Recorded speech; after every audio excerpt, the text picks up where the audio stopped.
Welcome to the podcast, All Things Life, where we address all issues life. In this episode today, we're going to continue with the issue of the rise or the increase in the number of men who are committing suicide. In our previous episodes, I talked to Pastor Manando on this very same issue. Today, we're going to hear a female voice. This is Prophetess Rose. Prophetess Rose, please do introduce yourself to the audience. Thank you so much, Coach Nyari. I'm humbled to be on this platform. My name is Prophetess Rosemary Manyarara. I'm currently running a ministry in Marondera. We call ourselves House of Grace International Ministries, and I also run an interdenominational prayer group, House of Grace International, Inter-D, whereby I teach people and I raise the altar of prayer. That's basically about me, Coach Nyari. Okay, thank you so much, Prophetess Rose. So again, on this show, we have none other than Pastor Manando. Pastor Manando, in case somebody is watching for the first time and they do not know who you are, kindly introduce yourself. Yes, thank you, Coach Nyari, once again for having me on this show. Like what she said, this is Pastor Emmanuel Manando from Apostolic Faith Mission in Zimbabwe. All right, like what I said previously, the husband of one wife and the father of 5. Thank you. Great. So on this episode today, we're going to address again the question on why. Why is it that we have more and more men committing suicide? Of course, we're concerned. Of course, we are concerned. We are losing fathers, we are losing brothers, we're losing husbands, we're losing a core individual in society who is supposed to be helping us with building our society. Imagine a society where there are only women now left. Like, that's not a balanced society, right? So obviously we are concerned. So we need to address this issue. So today, I'm just going to be asking Prophetess Rose a perception on this whole issue right now from a female point of view. And Pastor Manando is going to be coming in to make any other comments that you might have. So Prophetess Rose, my first question to you is, what do you believe are the primary factors contributing to the increase in the number of men committing suicide? Okay, thank you so much for the question, Coach Nyari. I would say men demand respect from my perspective. And then in this society that we have, there are a lot of factors that are leading to a suicide. When it comes to men, the social, the economical, the mental issues that I believe are contributing to men committing suicide. You find that we are now vouching for equal rights as women, and we say that we equally we equal ourselves to men in this society. So I believe that the respect element is gone, and now they actually start questioning themselves. Do we really deserve to be in this society? Do we really deserve to be among women-dominated society? They feel like we have invaded their territory of respect. So I think it leads to, suicide. That's what I would say is my point of view. All right. So from what you're saying that the fact that men deserve respect, and because they're now losing that respect, might be making them commit suicide. Exactly. All right. Do you want to amplify on that? Would you like to comment yet? Yeah, maybe just to add on to what Prophetess have said, on the issue of respect. It's true, men do need respect. If you are not respected, like at your own house, by your own children, by the person you call your spouse or your wife, it's something else now. Okay. Yeah, and being belittled, looked down upon by even your children, by your wife, it's just something else. All right. And it will lead to something else. All right. So she's very correct. All right. So how do we respect men? Maybe we need to put the parameters in place. I believe in a marriage setup, for example, for instance, I think we should get to understand that our responsibility as a wife no matter the circumstance, that you are the one earning much more or you are the one providing much more, give your husband respect. Okay. Because these guys cannot vent out their feelings. They cannot talk about what they're going through. They cannot talk about what they're experiencing. At the end of the day, it's depression. The next thing, it's suicide. So I think in a home setup, for instance, I think just to give your husband the respect he's due, Alright. and it will practically solve most of the issues that we're facing. Then in a work environment, we need to balance. We need to balance. As women, sometimes we just go overboard because we feel we have this thing, and now they feel, intimidated. All right. So it's also a matter of concern that they cannot share their feelings. All right. So I think that's where the respect issue goes out of hand. All right, great. So we're going to come back to why they're not able to express themselves. I just want us to touch on the issue of providing in the home. So I'm always asking myself, who said that the man is supposed to provide? And then when the woman is now providing, let's talk about that. So let's say the man is no longer able to provide because of whatever is happening. Maybe he has lost a job, and then now the woman is providing. Why is it that makes the woman feel like they're now overpowering the men, like they're now in control or in charge? Why does it feel like an achievement? Aren't they both of them supposed to be helping each other in the home? Yeah, Coach Nyali, you said it all. I think marriage is all about compromise. It's all about learning to let go, learning to love someone, learning to balance your marriage, learning to understand your spouse. Biblically, the man is supposed to be provided. Because when you read the book of Genesis, it actually tells me that I have given a man dominion over things. And I've also made a man responsible over his family. But now when the woman is providing, I think it's a matter of love. You're supposed to love this man. You're supposed to accept that at this time, things are not working out for him. We are supposed to work these things together. Okay. So it's all about compromise. It's all about compromise. All right. So why are men not able to express themselves? Isn't the problem the fact that they are not able to express themselves? Who is saying do not express yourself? An emotional factor is not about men. It's embarrassing when a man becomes emotional. It doesn't make sense when a man becomes emotional. Okay. If Pastor Manando starts being emotional on this show and starts crying, everyone is like, be a man. Okay. So it's what socially men are expected to do. It's the pressure of the society on them. So they can't express themselves. So it's the society. So we talked about whether men should cry or they should not be able to cry in the previous show, right? And so we're getting what the society deems as correct, that men are not supposed to express themselves, but we don't expect you to cry. Please comment on that. I know you once commented on the previous show, but can you talk about that a bit, just a bit? Yes, I read the Bible, like what I said last time, in John 11, verse number 35. Jesus himself worked. Even if you check the life of David, who was a warrior, at one time he reveals his emotion by crying with Jonathan. So he was a warrior, a person regarded as someone who is very strong, who is, but at one time he cried. Okay. Yes. Yeah. So I think that's an issue that we need to continue addressing.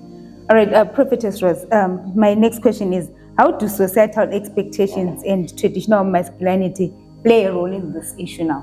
Because already you started talking about how society says. So these societal expectations in the traditional roles of masculinity, this is a man, are they not playing a role in this issue?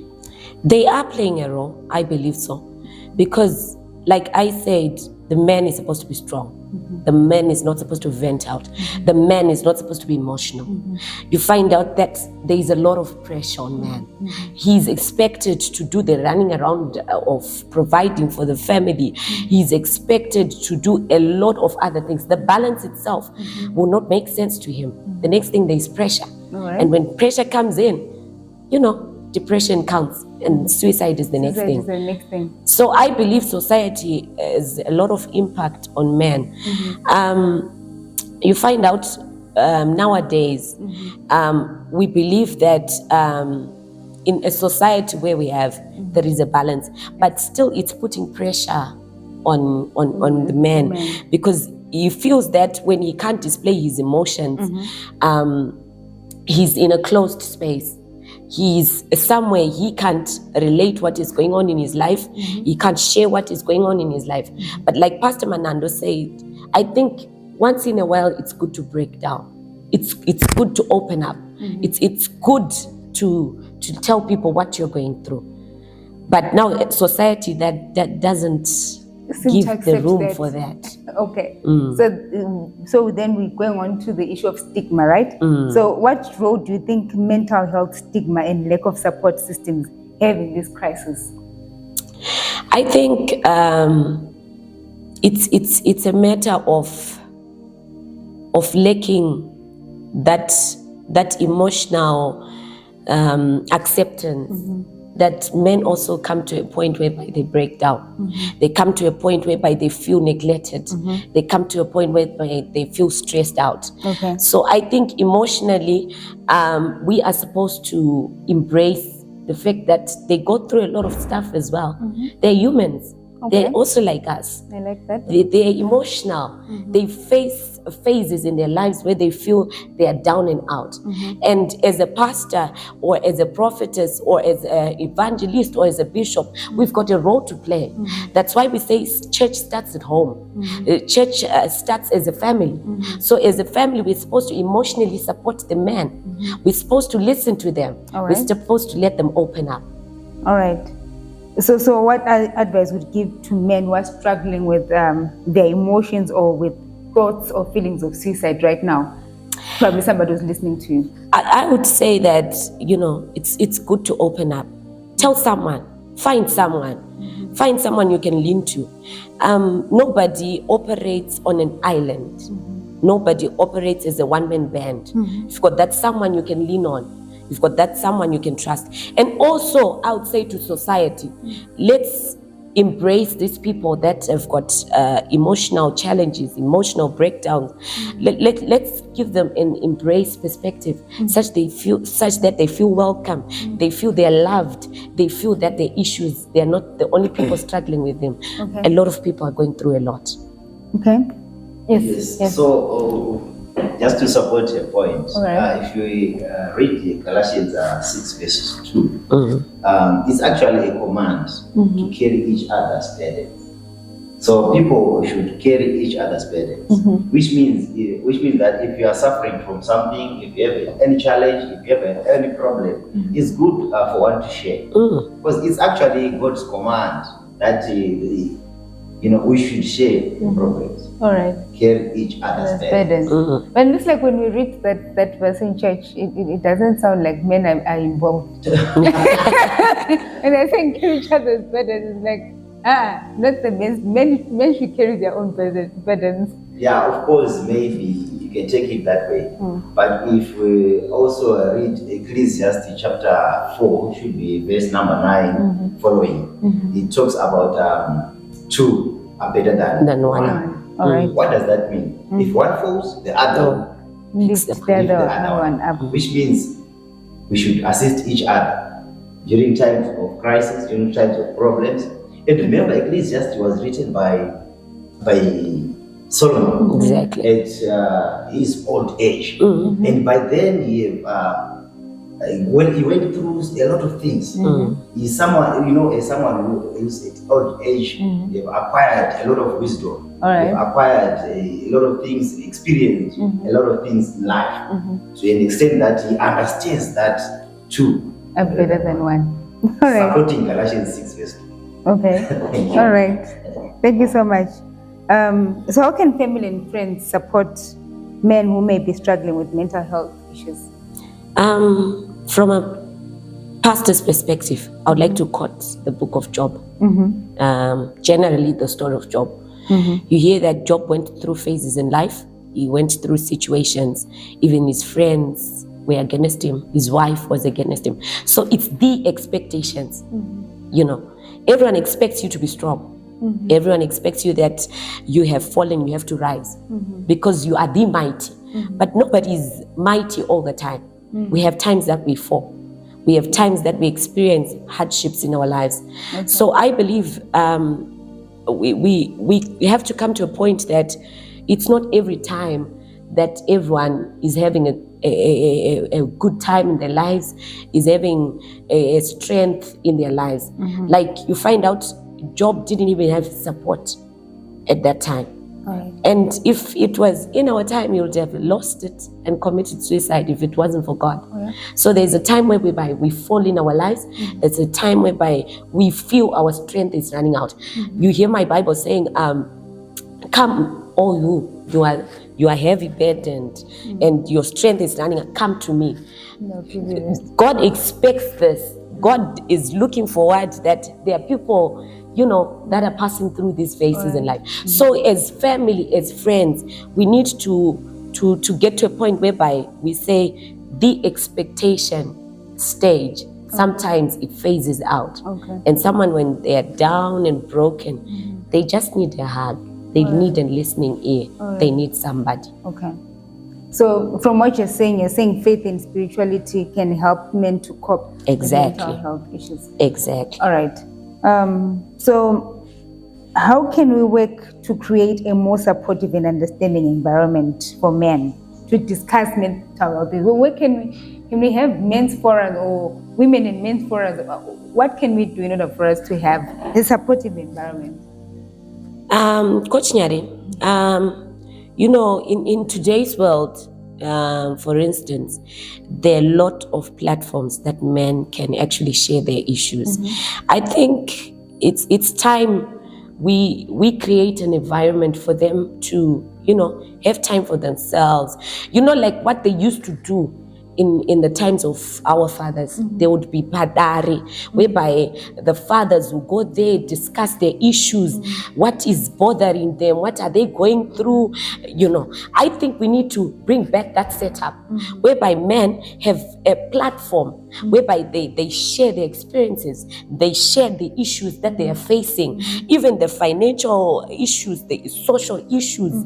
You know, I think it helps because advice from Pastor Manando to Pastor Manyarara in a man's setup is different from my environment. He's able to freely say exactly what he's going through. All right. And that's what I think. We need to bring back home what our ancestors used to do, the padari kind of thing, in a more, what can I say, modern way, in a more setup that they can have refreshing times.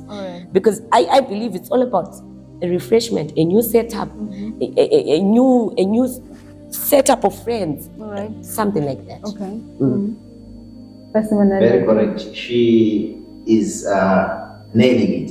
Very correct. The issue can resolve such issues like what I said in previous episodes, when I say in some churches, some denominations, have introduced what they call men's fellowship, where men mingle, share ideas, share their sufferings, assist each other. All right.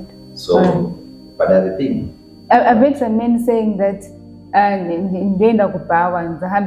you know, I'll just go to the bar and then maybe just drink myself to, you know, maybe drink away my sorrows.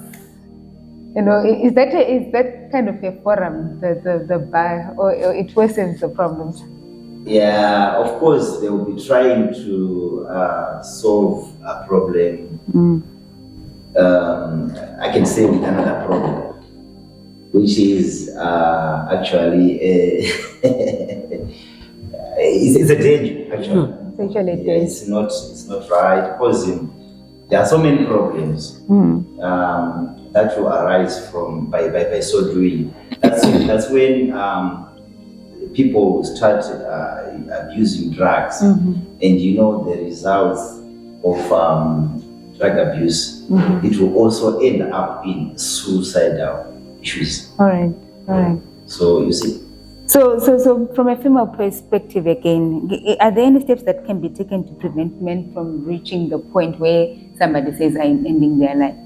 And that's question 1A. Question 1B would be, as women, do we sometimes contribute to men's depression and the need for them to exit the world? Maybe we can start with the first one. I'll start with the first one, of course. I think there are steps to prevent it. I think everyone has got somebody who understands them better. Okay. And it's time to look out for each other. All right. In this situation, it's time to look out for each other. I'll take, for instance, my relationship with Pastor Manando. We went together to Bible college. We are close at some point. And I can feel that Manando is a bit silent. And I can feel that probably he's going through something. You know, it's my duty to check up on him. Okay. It's my duty to, find ways, find means to really understand what he's going through. So I think, like what I said when we began this session, no one is an island. All right. You have someone usually in your life. Yes. Let's start checking up on each other. Let's yes. start having love upon each other. Be concerned about a brother, especially in the times we're living now. Because there's a lot of pressure, there's a lot of things going on, there's a lot of factors that are contributing to depression. Let's check up on each other. All right, yes. Instead of just focusing on me. Yes. Now you check up on my friend and so, how are you? And so forth, yes. So as women now, is there something that we can do better? Yes, we can. We really need to understand that it's not all about us all the time, Okay. especially when it comes to emotions. Okay. These men are really hustling hard out there. They're going through a lot of things. And I also believe that we need to accommodate them. Let's find a room for them to express themselves, Right. especially emotionally. And the respect element.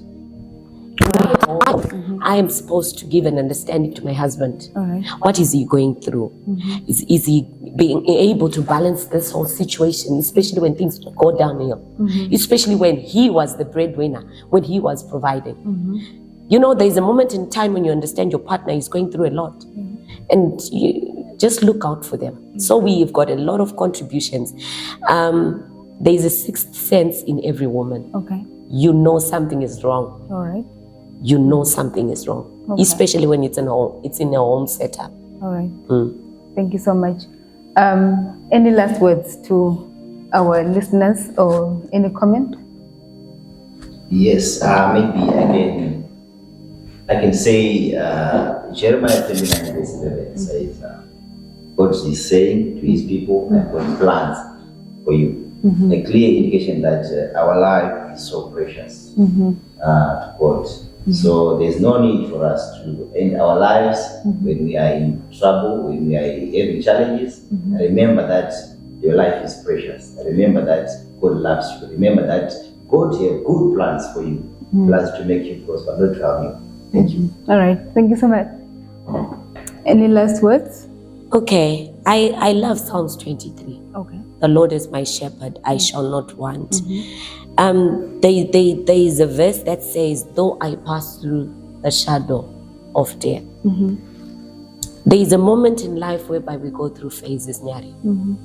But the most important thing is to understand that God is with you through it all. And he's your shepherd, you shall not want. You get into seasons, you pass through seasons. That's why you hear the book of Ecclesiastes saying, there is a time for everything. All right. In this lifetime, there's a time for crying. There's a time for happiness. There's a time to sow. There's a time to reap. I personally want to say that life is precious. like Pastor Manando said.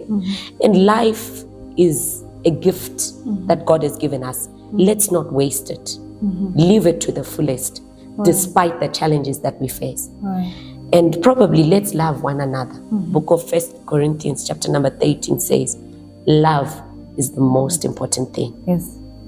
Okay, thank you so much. Thank you so much. So obviously we are concerned because the statistics are showing us that the number of people who are committing suicide, in terms of the genders, we have more males committing suicide than the females. The recent statistics in Bulawayo, for example, show that there are 21 cases so far, right, that have been reported as of last month, right?